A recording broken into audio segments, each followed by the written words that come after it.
Hello, everybody. Welcome to this month's Fika, and thank you for joining us in a quiet month when most people are still on holiday. Obviously not us, but we're all here as usual, so thanks for finding the time. And you'll have seen that this month we're going to be talking about SDG 15, Life on Land, and in particular Target 15.9, which is to integrate ecosystem and biodiversity values into national and local planning, development processes, poverty reduction strategies and accounts. And we're joined by Becks and Sam for this conversation about the urgent need for a biophilic approach to the planning and management of our urban areas if we're going to address the needs of the natural world along with what we require to support our own physical and mental health. And Becks is an urban designer with a background in sustainability management and regeneration. Hello, Becks. And she's keen to inspire the design of quality places where people and nature can thrive together, which I'm sure you'll agree is what we all want. She's a passionate advocate for this human-nature connection and its application across cities through biophilic urbanism. And an award-winning journalist and media campaigner with 19 years experience working on national newspapers. Sam, hello Sam, has written for The Guardian, Independent, Voice, Mirror and Sunday Times. He's authored 2 books, including The Road to Recovery, and he's a keen amateur gardener, rambler and cross-country runner. And in 2009, he swapped his life traveling the world covering sport. I don't know why you would do that, but to work full-time on his own business, Planted, which we'll talk about shortly, and so that he can promote his true love of nature and sustainable living and share with all of us. So welcome both to Becks and Sam, and I'm Romy. For those of you who don't know me, I'm the commercial director at Vestra here in the UK. And I should just mention that we're recording this webinar for catch-up purposes. Also, as ever, I'm sure you'll have many thoughts on what we're needing to improve on this subject. So please add your questions or comments to the Q&A tab. If they're questions, to the Q&A tab. If they're just comments in chat is fine. And please do join the conversation, which will be after both Sam and Becks speak. So over to Sam for an explanation on his relationship with Becks and Planted. And then we'll hear later from Becks on her master's dissertation and other aspects. So here you go, Sam. I'll stop share. Oh, shall I stay sharing and keep this up so that we can talk with this in the background? Yeah, I'll leave it on screen. Your hands, if you're happy. No, it's fine. You're not presenting anything on screen, so I'll keep this one up. It's absolutely fine. Okay, if you're happy, I'll carry on. Thank you so much, Romy. That's a lovely introduction. I've not once, honestly, considered if it was a good decision to stop covering sport, because the world I've got into is so much more exciting and interesting, and there's so much more opportunity for change now. And I think having been blessed, I guess, to have a wife who her expertise is in events and design, and my true love has always been nature and sustainability. And I think Planted is a fusion of those two twin loves, I think, and really so.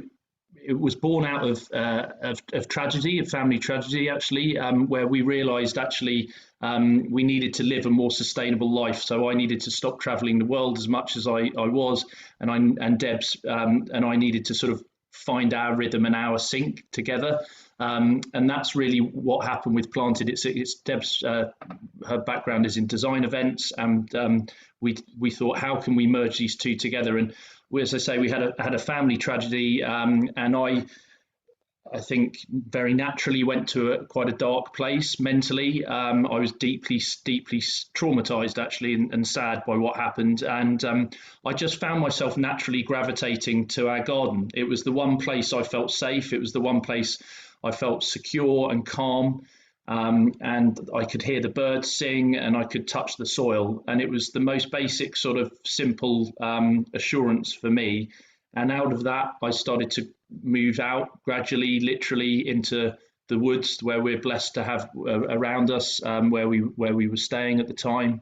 And I'd just go walking a lot, and and I'd found enormous solace when I was in and around green spaces. And we started talking about how our work life needed to change, and our daughter was born around the same time. And basically, we started to form in our minds this idea that we might be able to run an event or a business that was all around nature and design and integrating the two together. And I had this kind of eureka moment, really, probably about 2.5 years ago, where I was introduced to biophilia and biophilic design. And we met a guy called Oliver Heath, who some of the people on this call may know. I know you know him, Romy, and I know Becks knows him very well. And when I started reading about Oliver's philosophy and the idea and the concept around biophilic design, I was like, wow, that's it. That is what I've just been experiencing. That's why I needed to be in nature. I literally needed to be in nature and around nature, and the sort of so gardening and being in the woods and being around rivers and being in the sea and being, hearing that beautiful bird song. I can hear it now in the background, actually. But it was a real eureka moment. And then from that, Planted started to evolve and emerge, and Becks came to us, and we started to really understand the knowledge that she had, and we really consciously gone out with Planted to meet and engage with people who understood this biophilic space better than us, because we wanted to build this entire business around it. And I think, someone early on in the piece said to us, the only truly sustainable business is one that is commercially viable. So I went from thinking, well, nature's just this lovely thing to have around the periphery of our lives, to nature is so important to every single piece of my life, but we need to build a commercial case for it. And I think that's really what Planted's been around. And it's really starting to make the case for nature to business people, to say this isn't just a nice to have, this is central to our existence. If we don't have nature, human beings will survive, nature will survive without human beings around, but human beings won't survive without nature around. And I think that's really the essence of what Planted is. It's about trying to present the opportunities that we have commercially around re-enabling nature and allowing the natural world and the environment to take back what we've essentially taken from it. And this idea that you're more creative, more productive, and more you have better mental and physical health outcomes when you're connected to nature is right at the centre of our business and our philosophy. And as I say, I'll hand over to Becks now, and it's really largely thanks to the knowledge that people like Becks and Oliver have brought to our table, and that is enabling us, I think, to have credibility in this space, and just enabling us to learn all the time. And as I say, Becks has got a master's degree in urban design, a master's degree in sustainability management. She had a distinction in both, but she's also just a genuinely good person who we value enormously as part of the Planted team. And I'll hand over to Becks now to educate you guys in a similar way that she's been educating us over the last couple of years since we met her. Thanks, Sam. Yeah, you've warmed up, Becks. You've taken your fleece off. I have. I know. I thought, I didn't want to get too hot doing this. No. And I wore a nice top. I want to be able to show. I know, my we nice should top. see it. Yeah. Okay, and over to you. Perfect. Can you see my screen now? The slide. All looks good. Perfect. Thank you, Sam, so much for that introduction. It's been absolutely amazing since I came across you guys, and I'm really excited for the work that we're currently doing, especially for the event in September, and also the work in the future for Planted. I think you've got a great business plan there, and the kind of ability and the power to bring together the people that need to have those conversations, so that it's not such a kind of disconnected approach to what we're trying to do here, and it's a joined up one. I also like to thank Vestra as well for having us on today. I'm really excited about this conversation. I'm going to keep this to about 10 or 15 minutes just to kind of give you an idea of my background and kind of why I've got this connection to nature, my studies and my career, and kind of what we want to talk about today. So I hope that's all right. So the picture that you're currently looking at is the view from my parents' house. It's where I've grown up, so I've had this view for my whole life, and it's totally my happy place. I'll come out onto the patio and read a book in the early morning, in the evening, and it's a constantly changing environment that I'm absolutely in love with, and it's probably one of the main reasons that I feel so connected to the natural world. So I've been lucky enough to grow up in South Wales. I've had these sorts of spaces on my doorstep. This is Bury Port, just down the road from me, so we go and cycle and swim over here. So I think I've been really lucky to have kind of these spaces within walking distance from my house, but I know that so many people aren't, and that's kind of my motivation in a way to inspire the creation of biophilic cities, so that everybody has the opportunity to grow up with this sort of stuff on their doorstep. And whether it's a wild space like this, or it's city nature designed into a city, it's all the natural environment, and I think that's kind of where my mentality comes from it. So I've grown up in all of these environments, but it wasn't until I was in my master's in the States doing sustainability management that I came across the concept of biophilia, and that was in 2015. And as soon as I read the quote, I thought, God, that is the word. That is exactly what I'm feeling. And I knew from then on that that was what I was gonna work towards in my life. I didn't know what direction it would take me, but I was really excited for the idea of integrating biophilia into city design. And we did so much work on LEED and BREEAM buildings, and we got to go and see these amazing school and hospital buildings that had been designed with nature in mind, and just the architecture of it all, and learning about how more productive the kids were, how much happier they were, anxiety was less. All of these amazing stats that you hear, and it's just from the way that the building was designed, and having these kids surrounded by it for days on end. So I came back to the UK after my studies in the States, and started working in regeneration in the south of England, and loved the work that I did there. I worked on so many projects, but I felt like there was kind of something missing from my skill set, and I was working with a lot of urban designers, and thought that's exactly what I'd love to learn a bit more about that, and understand how the kind of technical aspects of integrating nature into city design. So I pursued a master's in urban design in Cardiff University, and I knew that I was going to dedicate it to looking at biophilic urbanism. So my whole master's dissertation was dedicated to basically showing how Cardiff, even though it's a green city, is not necessarily a biophilic one.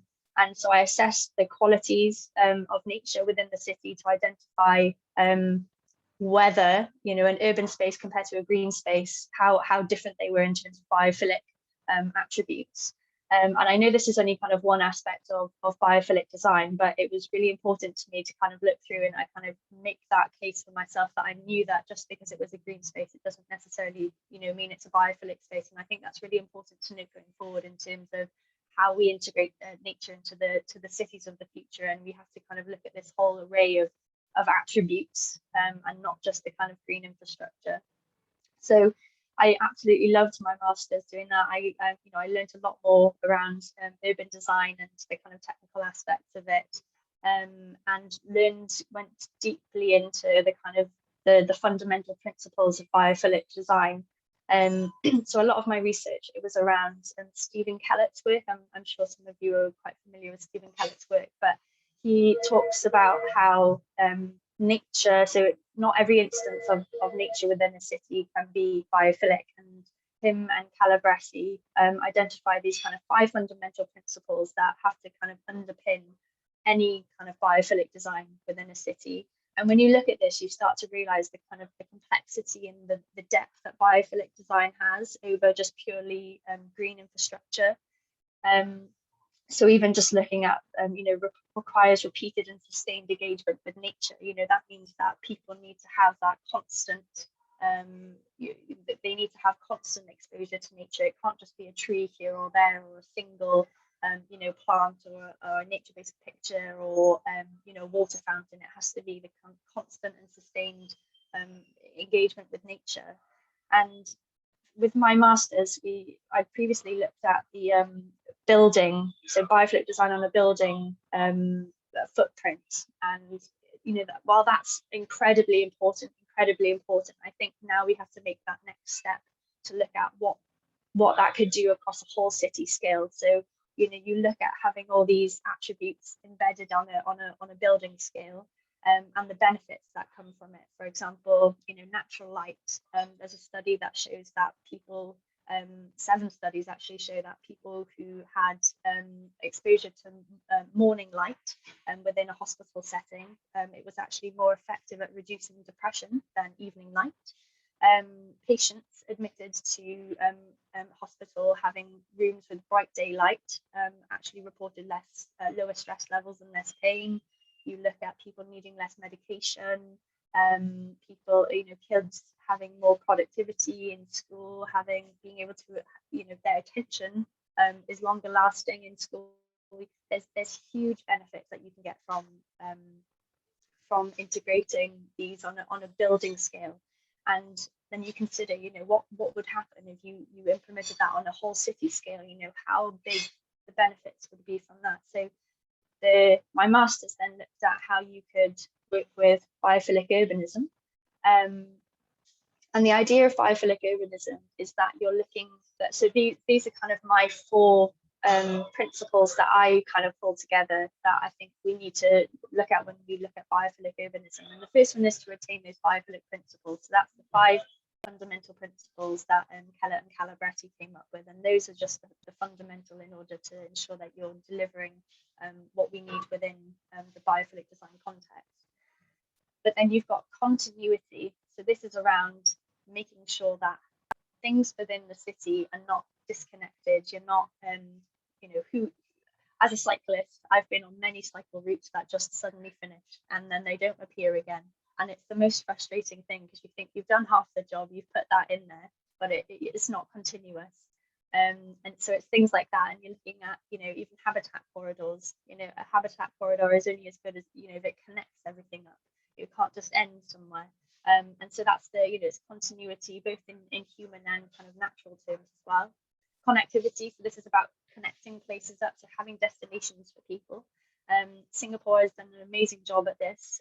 They've got their park connector network, and this is a series of, they've got parks obviously around the city, but they've got these kind of high line walks throughout the city, so that people you don't even have to go on the road to kind of move around the whole space. And so it's so connected, you can get pretty much anywhere you want, and that's the idea of it. You've got these destinations. And then the 4th one is that you really have to play to local strengths. So, what might work for the UK might not be good for San Francisco, which might not also work for Singapore. You've got to look at what's going to work within your local context to make sure that you're not just trying to copy what another place is doing. And so that it works within your city, your town, neighborhood, whatever it is, but making sure you're doing it for your local context. So just quickly how this relates to the Life on Land Sustainable Development Goals. So looking at how to, if you're bringing more nature into cities, designing it into the architecture, people will have a better connection to nature in that if you give people the opportunity to interact, they'll form a better relationship and they'll actually care for it a lot more. And we've had conversations in the past time about the right to roam. Why can't that be you can't have that translated into a city context where everybody has the access to nature, and get them and give them the opportunity to have that, develop that connection with it. Supporting biodiversity richness. So it's not just about planting, the same exact trees along a row of houses. It's about actually how can you create that richness within the city so that you're creating these really biodiverse, rich spaces, and not kind of the same species that don't really, it doesn't replicate the complexities of a natural environment. Looking at habitat corridors, how can you create those so that nature can move across the city just as easily as we can? Reducing the urban heat island effect. So if you've got a lot more, green space, for example, blue infrastructure, if you're designing buildings to better manage their heat and energy, then you can really make impacts on the urban heat island effect. And then finally, as was mentioned earlier, the target 15.9, so by 2020, integrate ecosystem and biodiversity values into national and local planning. And I think this is so important because we've got so many schemes and accreditation systems and kind of targets to look at in terms of sustainability and this one planet living, or biodiversity net gain. These are all amazing, but is there a way that we can kind of bring those together and actually solidify them in policy, so that we can begin to look at them as essential to the way that we design cities in the future, and not just as a voluntary thing to do? So we've got the one planet living is a really, really interesting concept. You've got the donut economy, the idea that you can't kind of reach your ecological ceiling. The biodiversity net gain. We've got the sustainable development goals. I'm sure there are things on here that I've not included as well, but I just wanted to show you that there's so much out there, and people are doing such amazing stuff. But I think this is the time to kind of bring it together and make it a bit more succinct, and so that people know what they want to or can strive towards in order to develop cities as a holistic ecosystem. So just to finish off then, if there's one kind of thing that I want you to take away from the conversations today, is when considering that the way that we design future cities, we need to look at them as habitats. We've evolved and developed in natural environments, and these are the habitats that need to support, nourish, and continue to evolve us, because as biological organisms, we have needs and wants that we have to search for and get from the places that we live in. So we're influenced so much by and shaped by our environment, and the more that we can create them to have positive influence on the people in the world around us, the happier and healthy we will be, not only in ourselves, but also as a result of the environments that we're creating. And that is it from me. So I hope that's okay, Romy. Yeah, that's absolutely brilliant. Romy, Thank you. sorry. Yeah, no, it's fine. No, that's great. It's fascinating. And I'm so glad donut was spelt correctly. Not the American. In the non-American way. Yeah, that's a minor consideration. But also, I don't know, my brain works in very odd ways. Calabrese is also another word for broccoli, isn't it? So he's got a great name for his job. I don't know why. Honestly, this is how my brain works. It's not good. So part of bringing you together today to talk is about Planted, an event which is properly being launched, I think, next month. Sam, we were with you last year for a soft launch at King's Cross, and we wanted to share some more on the event and encourage you all to come along and obviously ask questions about it today if you have any. Do you want to describe more about what's happening next month in King's Cross, Sam, and how this brings everything that Becks has been talking together? And then we'll get into the Q&A, I think.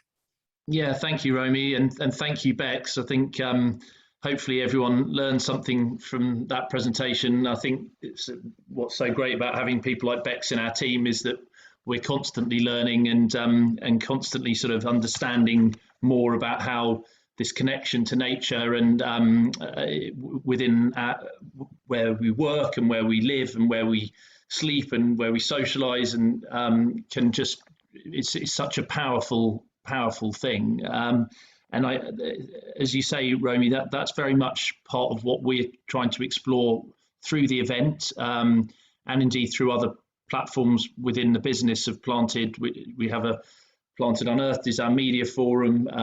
We have a Planted Members Club, which will be coming soon. And we're also now looking really seriously at Planted Cabins, which is an immersive experience in nature, which people will be able to visit as well and in the future. But people will get a little window into that at the Planted event, which is where you guys, as you said, Vestra, were right on board from the start of this. And I think it was, thinking back, it's hard to believe it's a year since we were there. Not much has happened since then, has it? But Nope. we, as you said, had a soft launch last year where we built a natural wall, natural living studio, television studio, and just held a small talks program, 3-part talks program on Granary Square. And I think that was important for us to do that last year, because it enabled us to show that we were able to operate even under what were obviously even much tighter restrictions last year, but we're still able to land a very gentle talks program, which had an impact, but enabled us to kind of put our foot on the ground as such, and show that life could go on. And I think this year, what's really exciting, obviously, with the vaccination rollout, that we're now in a position to really launch a much more significant event, and which again Vestra are going to be a really big part of, and that's going to run from September the 23rd to the 26th on King's Cross. And Granary Square is going to be the sort of first point of contact for a lot of people. It's a stunningly designed space by Dan Pearson. It's been regenerated to an epic scale. Those of us who grew up in London will remember King's Cross not being the place that you would want to spend time with your kids and your family. It wasn't somewhere you'd naturally associate with biodiversity and green spaces, but it absolutely is now. It's a wonderful place just to be, and we want Planted event to be somewhere that people come to enjoy and to learn and to be inspired about nature, and to be inspired about things like just whatever space that you have, however big or small that may be. We can all make a difference, and we can all have make a positive effect on the environment and on society, indeed, without being too kind of grand about things. But we really firmly believe that. And what's actually happening at King's Cross, so we're building another TV studio to hold a 6-part talks program all around delivering biophilic cities in a post-pandemic world. It's a 6-part talks program, and we're really excited. We've got the National Trust, we've got Patrick Begg, who's the lead on sustainability and nature at the National Trust, who are doing some amazing work, especially into the research into the link between poverty and lack of access to nature, the relative link there, which I know is something we're really interested in as well. And we've got a really high-profile list of speakers. We've got Stuart Dodd, who's the chief executive of the River Cottage, who are a brand we really respect and admire, and he's been part of this event for a long time. We've got Sean Sutcliffe, who's the owner of Benchmark, who are kind of very much ahead of the curve, I think it's fair to say, on not using or using materials that were wood materials that were not sustainable. So Sean set that up with Sir Terence Conran 35 years ago or so, and people largely thought they were crackers for not basically using rainforest wood, and I think, you know, here we are 35 years later wishing we'd all listened to Sean and Sir Terence back in the day. But so those guys will be speaking. We've got other Carol Wright from the Peabody Estate. We're very much hoping she's going to be part of that talks program. She's an amazing person with a phenomenal knowledge of gardening and enabling nature in the garden. And so that's our talks program. Our natural living space is going to be we're using Field to Lawn, who are the first carbon neutral marquee company, which is amazing to hear that even such a thing exists. And we're going to have some brilliant brands in there as well, like Benchmark, Another Country, Form and Refine, just amazing furniture and lighting companies who are thoroughly sustainable, and they've all had to pass a really strict sustainability criteria to get in, and we've said no to several brands. I think it's important that we make that comment, that we've made what on the surface look short-term commercial decisions, which are very much actually long-term decisions, because we just want to work with people who are putting the environment and nature at the center of their business. And as I say, you know, our numbers will look perhaps not as rosy this year as they could have done if we'd have just said, yeah, we'll bring anyone in, but we want to maintain an integrity about the Planted brand. And by that, sadly, we are having to say no to some people, because they're just not where we hope they can be and believe that people can be. And I think that's one of the reasons we're working so closely with Vestra, is because we see them as a market leader in this space in terms of sustainable design, and looking to use their brand and their platform to enable positive change. And that's something we're really interested in. And going back to Becks's point about connectivity, you know, that's very much what we want to be at Planted. We want to connect like-minded brands and businesses to enable thought and discussion, and just exactly the reason why I was so keen for Becks and I to come on this platform today was for that very reason. And just lastly, before I think we're going to go to some questions from the audience, I think the last part of the event is going to be the botanical market, where it's going to be a much more traditional market space in conjunction with the Real Food Festival, where we'll be working with brands and traders who sell predominantly plant-based products, but all around beauty, nature, health and well-being, basically. So I'm epically excited by this event. I'm quite tired at the moment, but I'm thinking by the time, that's partly due to the Springer Spaniel puppy that's currently sitting not too far from me.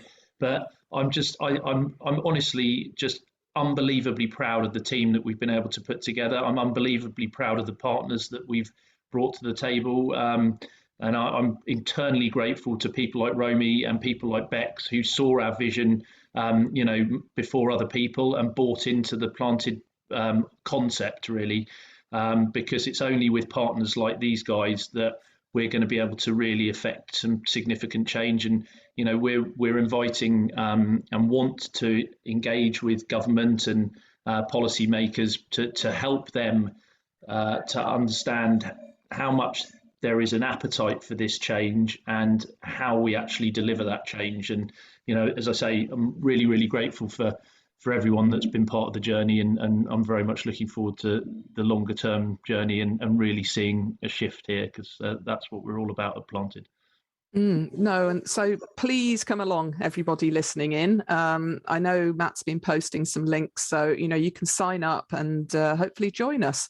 And we're looking forward to it too. It was a lovely event last year. The weather was fantastic, the location. So it's definitely something indoors, outdoors, professionally, personally. I think everybody with an interest will get something from being there. I just wanted to pick up one point. A point's been made about the design of Granary Square being down to Townsend Landscape Architects. I think that's right, but I think Dan Pearson was responsible for all the planting at King's Cross, the Argent site. Is that right? You're absolutely, that's okay. right, Romy. Yeah, that's a good point of correction. So yeah, no, absolutely right. Or Sarah's saying cold drop. Yeah, okay. Yes, it's a good thing to get the right people mentioned, definitely, because it's a stunning area. Whoever's been responsible, it was certainly a success. And we've got one question here from Stephen. Hello, Stephen. And thank you for the comment about the broccoli. I'm glad I wasn't going mad. He agrees with me. And he asks, and I think this is a really good one, actually, is nature enough? E.g., how do rates of depression and, say, suicide in rural and urban areas and seaside resorts compare? Nature is vital to our mental and physical health, but is it enough? And I think, actually, it got me thinking. I not so long ago completed a mental health first aider course, and these were the sorts of conversations we were having. And personally, again, like Sam, I've sort of found solace in nature. And I would say, no, it's definitely not always enough. If you have a chemical imbalance in the brain, or something much more major or traumatic, then no, it's not the fix for everything.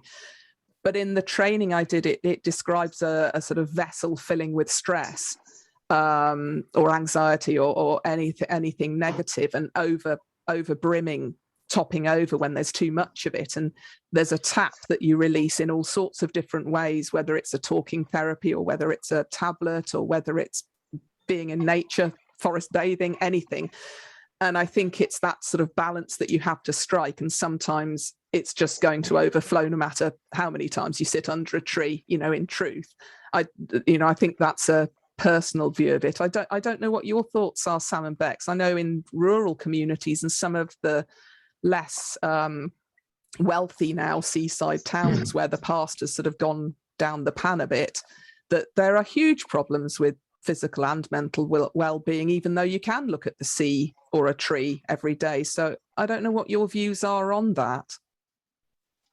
Yeah, I love that analogy about the tap and overflowing, but there's not always something that you can do to kind of turn that tap and let some of it out. And I think that's really important to note. So I think it's a great question, Stephen. And yeah, nature's never always, it's not always going to be the answer, but it can really help. It can really make, a huge difference to, even if people are growing up surrounded by that, the quality nature, there's, if you look at the studies to show people who spend time in buildings designed with biophilic influence, the percentage increase in job satisfaction, in productivity, in lower stress.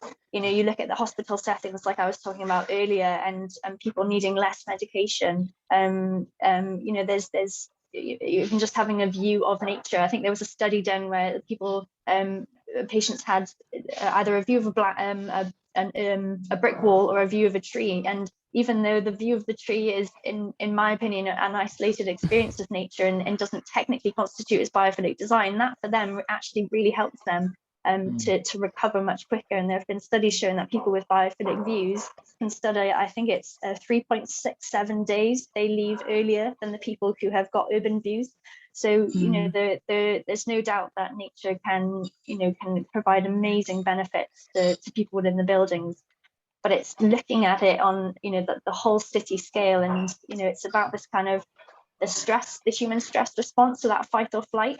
And if you are constantly exposed to stresses and you don't have that opportunity for the relaxation and the recovery, especially over long periods of time, then that chronic stress is just going to build up and build up and build up. And it might be that you've overflowed the tap that pot so many times that opening the tap is going to let some out, but it's not going to make you feel any better. But I think going forward, I'm really excited at the prospect of translating the positive, the benefits that we get from the building scale biophilic design to the whole city scale. Because when you talk about the fact that it has to be a repetitive exposure, for example, even if you're spending a day, working in a biophilic office, what happens when you leave that office and you walk into a very busy city that has no biophilic infrastructure?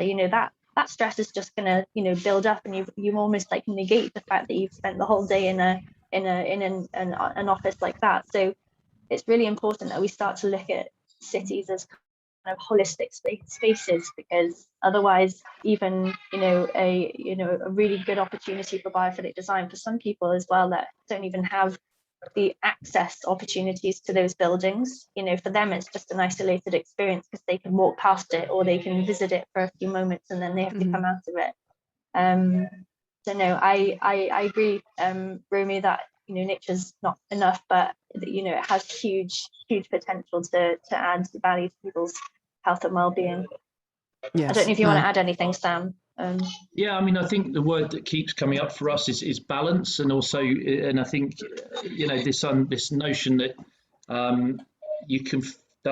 you can separate yourself so much from nature that you start to lose a connection with reality in a way. But I definitely think there's a sense of feeling cared for. And one of the things that was said early on to me was that and Oliver Heath said this, in fact, that if you care for nature on a small scale, you're more likely to care for it on a much bigger scale. So if you just have a little plant on your windowsill, then that you look after, that can enable you, then you're more likely to have a sort of broader view of the environment and nature. And that, I think there's a calming element to looking after things, to feeling like you're caring for something, and also that you are cared for as well. So, and that comes back to community as well. And I think the sense feeling part of a community that is cared for and that you care for it. I think, Becks, you've talked a lot in the past about a connection to space. And I think if you feel like your local community is cared for, and indeed that you care for your community, that the mental and physical health benefits that brings is massive. And I think, going back to your point, Romy, which I think is a good one, which was, you can sit by the sea, but and we've all been to towns and villages, sadly, which have just been left behind. I think, particularly in parts of the northeast of England, and indeed going visiting places in Cornwall, where we all gravitate to, or lots of people gravitate to places of natural beauty for their holidays because it's a calming experience. But you don't have to look very hard in places like Cornwall to find extreme poverty, mental health, massive mental health challenges, because there's a disconnect where people feel left behind. And I think wherever that happens, where nature is degraded, towns and cities and villages and communities are degraded, they're the same thing. And I think that's the last point I'd say, again, on rural communities, I think often feel left behind, and often they're places bizarrely where nature is and biodiversity is at its most depleted because of some of the farming practices, the industrial farming practices that we have become so accepted in our society for some reason. Actually, you go to some farming or agricultural rural areas, and you don't hear birds singing, you don't see foxes playing, you don't just rabbits aren't around. Like, there's hardly any biodiversity in some of those areas. And so yeah, I think coming back to the central point, no, nature's not enough, but I think often where nature is degraded and not looked after and respected, you find that humanity is also in the same place. No, that's a really good point. Yeah, sorry, Becks. No, I was just going to say, kind of on that, so when I think about nature, the human nature connection, and I read this a long time ago, and I love this analogy, is that it's like a muscle in the body. So you don't just, you have to work on it in order for it to develop and grow. So just being in a place that has, the beach, if you live right opposite a beach, that doesn't necessarily, directly correlate with a connection to that place. You have to go and do things within the space in order to develop it. So, think about going to the gym, for example. You go to the gym, you walk in the doors, you're not suddenly fit. It's just like that in nature, where you're not suddenly connected to it. And if you go into the gym and you say you're only working your biceps, you're only going to develop that muscle, aren't you? And it's the same with nature, is that if you're only seeing a specific tree or one plant every single day, you're only going to develop, a small portion of that connection with nature. And then if you never go to the gym again, all that is lost. So it's you've got to look at it in terms of it's something that we need to work on, and we need to be given the opportunities. So for people who are maybe in living in the countryside, if they're constantly surrounded by a very static environment, and like you said, if it's very biodiversity poor, and you haven't got that kind of multi-sensory approach and all the rich biodiversity around there, then that is almost like those green spaces that I researched in Cardiff, where they were green, but they weren't necessarily biophilic, because they didn't have all the complexity of truly complex natural environments in it. So I hope that makes sense. Yeah, absolutely. I love that analogy. Like the you go to the park and it's just mown grass, football posts, odd trees. Yeah, and that's what we're used to. So we don't understand yet fully the well, I'm sure everybody here today does understand it. That's the problem. We're always sort of talking amongst ourselves and agreeing, aren't we? We've got to get out there and change policy, which is also what this is all about. I don't know if anybody else has any other questions. We've got a little bit of time left. I'll just double check to see if anything else has come in. Stephen, a hobby horse of his: we need to challenge neoliberal economics, which tells us that we can't afford to do this sort of thing. And the benefits of what we've been discussed today for ages, but we keep being told there's no money to do that. I think that's so true. And I think that's where we have to have this evidence of natural capital accounting and the evidence. I read somewhere, I need to remember where, but every pound spent on landscape and social prescribing and probably biodiverse areas saves something like 11 for the NHS, and yet there's never any money to put that pound in the first place. We seem to have all the evidence. And those hospital stays that you were describing, Becks, there's absolute evidence, and there has been for decades, around that kind of difference in recovery. And if you put a cost to that, we need it now more than ever. But it's so true. Yeah. I mean, just it's a really good point, and I think someone said to me before I came on this call, actually, that the biggest enemy to humanity is short-termism. And I think, that idea that we can't afford to do this, we can't afford not to do it. And I think what is shifting, I heard a really interesting, that's something called the Wreath Lectures. Mark Carney, oh yes, yeah, before Christmas, was one of my lockdown go-tos podcasts, and it was incredibly powerful. This idea that where we place price on everything. So our rainforests are only worth anything once they're cut down and packaged. And why don't we put value in and price into holding carbon, holding nature in place, and empowering nature? And I think that now that we need to remember why we're doing this, and sort of like, what is the central issue here? The climate emergency is real. It's right here. Talking again to someone this morning who just got back from Sicily. They had record temperatures, 48 degrees in Sicily. I think a lot of us on this call will know, obviously be aware of the temperatures in northwest Canada not so long ago. All the knock-on effects that we are absolutely seeing now are going to affect people's pockets. Like, it's going to affect house prices. It's going to affect insurance. It is affecting. It's starting to happen.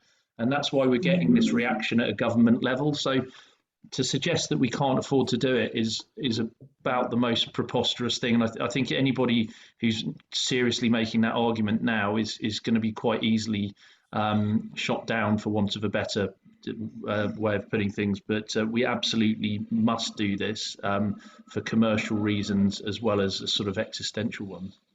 Yeah, and I think you made a point earlier, Sam, which I picked up on, the sort of commercial value of these things, and you not compromising on who you accept as exhibitors. And, it's very much aligned with our approach. And the point being that for businesses like yours or Vestra's to make a difference, you have to be successful. You have to be economically viable and profitable, or you can't donate, as we do, to projects that support the SDGs, or you can't actually do the right thing, whatever that is, whatever you choose to do, so there's no shame in, I'm not saying capitalism, but there's no shame in running a profitable business, because in that way you can start to make a difference in other areas. If you're struggling for every penny that's coming in, you don't have a focus anywhere else. So I think it's acknowledging that, and just all of this being done for good. There's another level beyond profit alone, and that's starting to shift, I think, with B corporations and in different ways. Just going to mention B Corp. I think that's a really interesting space, and something that planted we're on the path to achieving B Corp certification. And I think there really is a shift now in people's mentality, and it's away from profit over people at all things, because profit over people is almost always profit over nature as well. And I think if your only thing you're focused on is profit, it is almost always to the denigration or to the negative impact upon nature, upon communities. And I hope I don't sound too pious or too righteous, but I just don't want to be part of that process. Like I want to set something up which works for people, which employs people over a long period of time, which is sustainable. I'm not in this to make loads of money, but I need to make enough money to survive. And just like everybody else, I don't see us overturning capitalism, even if I thought that was a good thing to do. It's not going to happen. So let's work within the system and make that system better. But constantly push for serious and meaningful systemic change. Yeah. No, thank you. And we've got another question. We won't have time for many more, but Emma asks, do we see a solution to increasing nature in high density poor neighbourhoods that may not even have a single tree? It's a really good question. We get asked this about parklets and all sorts of interventions like that. And I know Carol, who you mentioned, Sam, is very active in this area. We may try and get her involved in next month's Fika. I'll mention that later. But yeah, where do you start? I mean, there must have been areas of Cardiff, Becks, where they didn't have a single tree. There are in any town or city. So where do you think we start with that?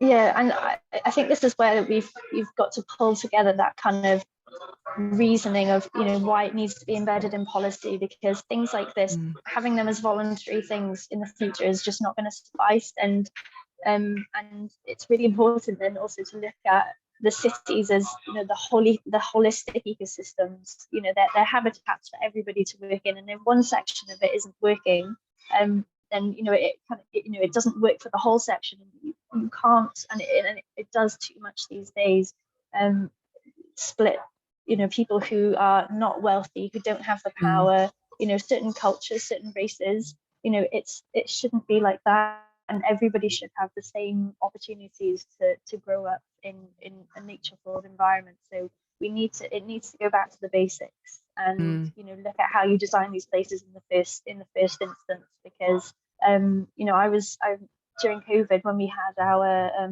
you know, we're in the lockdown and you only had an hour out, one of my colleagues had said to me, and it really hit home, that when we only were allowed an hour, it took her 30 minutes essentially to walk to her nearest park. By the time she got there, she had to come back. Yeah. And I thought that is so sad that Pointless. That was the only green state, completely. And you know, how different that experience would have been for her if she had you know, walked past an array of, you know, Biophilic design buildings and green infrastructure, and, you know, picked up some berries on the way and had, you know, something to eat, you know, with, you know, like the, you know, urban farms, you know, stuff like that. And I just think you've got to go back to the basics. And if these things are going to be seen as voluntary, then, you know, like Stephen said earlier, people are going to say, can't afford it, you know, it's too expensive. And it doesn't have to be. I mean, even in Kingston here, they're doing this amazing thing where they're actually not mowing the grass verges. And it sounds really simple, but by doing that, one, you're, you know, increasing the biodiversity of that space, because you're allowing them to grow, you're bringing birds and bees in, you know, you're removing a lot of the kind of the nitrogen from the nitrates from the soil, and it's not just grass that's, you know, growing there. So you're bringing all this stuff up, but then they've had people saying, you know, why are you not doing it? It looks messy. And you think, no, you know, May. That's like kind of short-term thinking, isn't it? Where you're like, you know, we're trying to do something actually for the I guess the short term, what we can do right now, the quick wins, so to speak. But no, I think just going back to that question, I think that's so important, and I would say it comes down to, and this is the work that we're doing now, the policy around it. And if people see it as voluntary to design places, that they don't need to integrate this sort of quality, complex nature in, then, you know, it's never going to happen. It's gone. So this is why this work is so important. And I think just picking up on that very quickly, if I may, Romy, just to say, with Beck's perspective, you know, it's a great point, and that's such a great conversation. And I think we're really hopeful that we're going to have an exhibition attached to Planted in September, which is called Unkempt, which Becks saw and we showed to the Planted team. It's an exhibition that's being run locally at a place called Messham's down the road from us, an art gallery, and it's all around just changing perceptions of beauty, essentially. Like, it's so ingrained in us. I think especially in the UK, it's this kind of Victorian industrial notion of control. And, you know, I grew up I think, as he said at the start, you know, obsessed with sport, and I used to think, and I still do to a degree, so I need to kind of slightly move away from the idea of like the perfectly mown sports pitch. Imagine Lords or Wembley or Cardiff Arms Park, or, you know, one of the, you know, these perfect controlled lines. It was almost like the definition of beauty, and I think that it speaks on so many levels. So when it comes to nature, nature is not controlled, it's not controllable. We can destroy it, and I think we've got to, you know, absolutely go to places like Becks described in Kingston, like just see the beauty in messiness, and see the beauty in growth and regeneration and just flowers and insect life, that we've just crushed it so much. So we have to change what we consider to be beautiful, I think, and that's an education.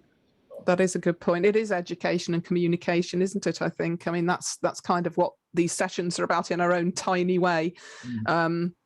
And Stephen says, again, our professional institutions have a large role to play. Their members must refuse to design poor quality places with no nature and refuse to work with those who specify this. I think that's very true. We have that conversation running, I know, at the Landscape Institute about what kind of projects are ethical or, you know, correct to even get involved with these days. And it comes back to commercial aspects about making money out of doing the right thing, doesn't it, ultimately? We're going to have to draw this to a close now. I try not to run over too long, so thank you both so much. I'll just get a couple of slides up that tell you about the next plans, but thank you, Sam and Becks. I hope everyone agrees it's been a fascinating conversation, and one that we can continue next month. Please do come along. And I hope you can see now how what we've been discussing is very much aligned with SDG 15.9, if you want to look into that in more detail. And we can all bring positive change in these areas. And this whole series is about bringing these SDGs to life and making them more tangible now so that you feel you can contribute and make a difference. So please do come along to Planted next month. We'll be there, and it's easy to register. Also easy to register. Don't miss future Fikas by signing up for our newsletter. You'll find it. It is that yellow on our website. I don't know if it's casting me in some hideous glow that makes me look really ill, probably. But please do sign up, because then we can keep in touch with you, and we talk about lots of things in our other newsletter. Anti-hostile design and inclusive public spaces, and all the sort of subjects that we're covering through the Fikas.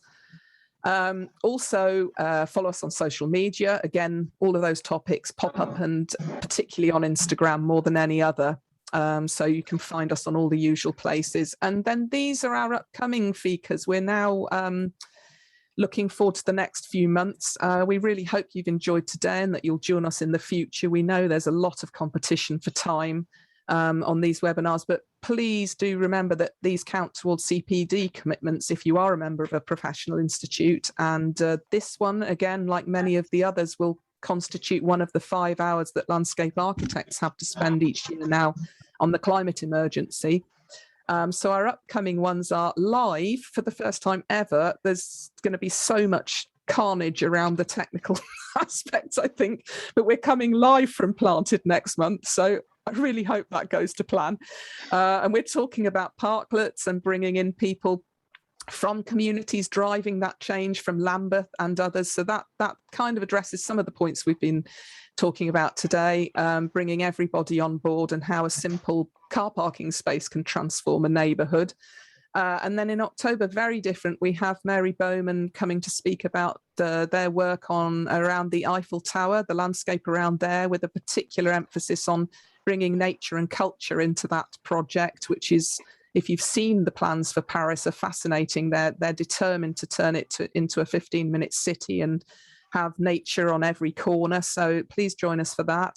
And November, we're doing nothing. We're going to have a month off. And then there'll be some exciting plans for Christmas. We're hoping to do the draw for our the Plus competition for a visit to our factory next year. So don't miss that one.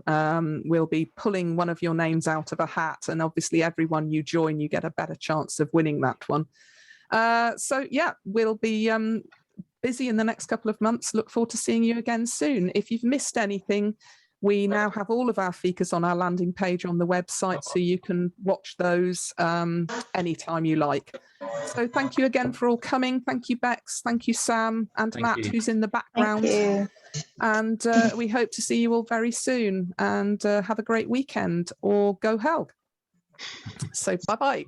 Guys. Bye.